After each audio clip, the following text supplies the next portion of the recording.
we're all going to have to rethink the way buildings are heated and cooled, and you know, the fuels that we're using and how it's happening. And there's nothing more important than protecting the climate in which we live. Local Law 97 has been a buzz through the city. It entails a lot of different laws that affect the commercial industry. Well, the law tells us that we have to get to 40% reduction by 2030 and 80% by 2050.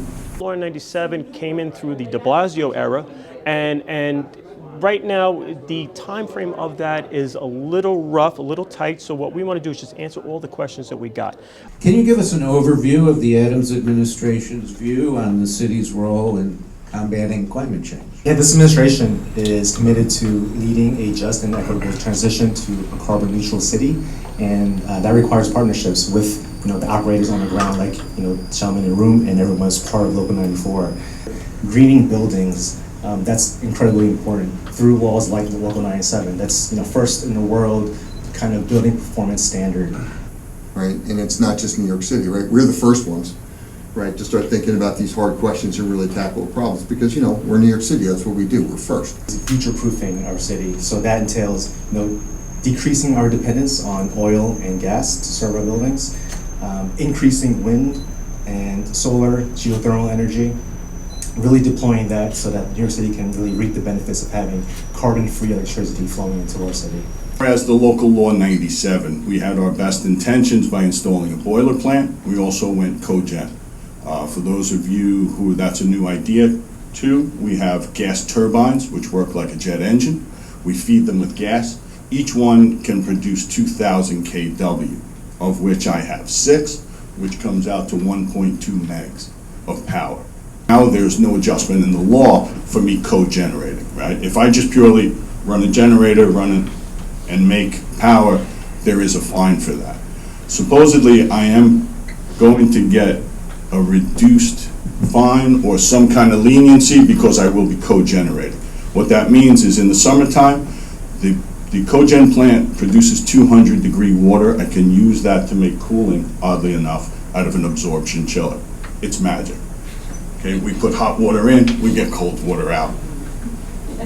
Come to the training center one night, we'll explain to you roughly how it works. These buildings are going to have backup generation to provide minimum heat, so that the worst nightmare any of us would have is a 3-day blackout in the middle of winter, right? So there's challenges there, and we need to partner with Con Ed. We need somebody to light the fire under Con Ed because this is happening. Walking into One Vanderbilt was a breath of fresh air. I sit above Grand Central. I sit above everything that I can't put a transformer volt in my sidewalk. I take 13,600 volts from Con Ed direct to my 17th floor. Because how can we go all electric if we don't turn around and say, well, I have nowhere else to go for power? For the city has a goal to bring in 100% clean electricity by 2040. Ultimately, the goal is to get carbon emissions down. We don't meet our goals by collecting penalties, right? We need people in buildings changing the way that they operate and they work to bring those emissions down. I'd like each of you to take a stab at the one major thing you would like the audience to remember. A building owner, you have to run your properties as efficiently as possible.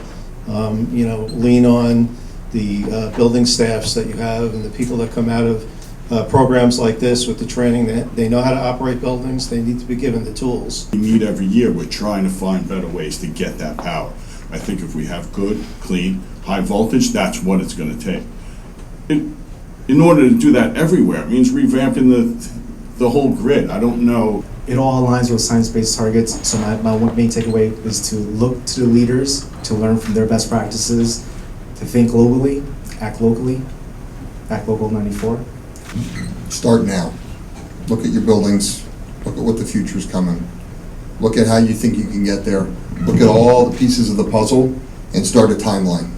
Those existing buildings, energy consumption down, plan it out, figure out where your capital lies, and figure out how to move towards, as much as possible, that new electrified future.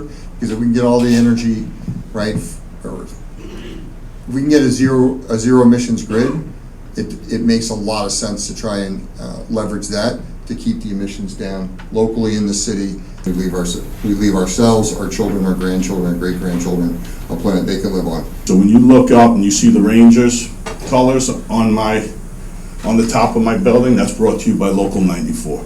Okay, we're producing power.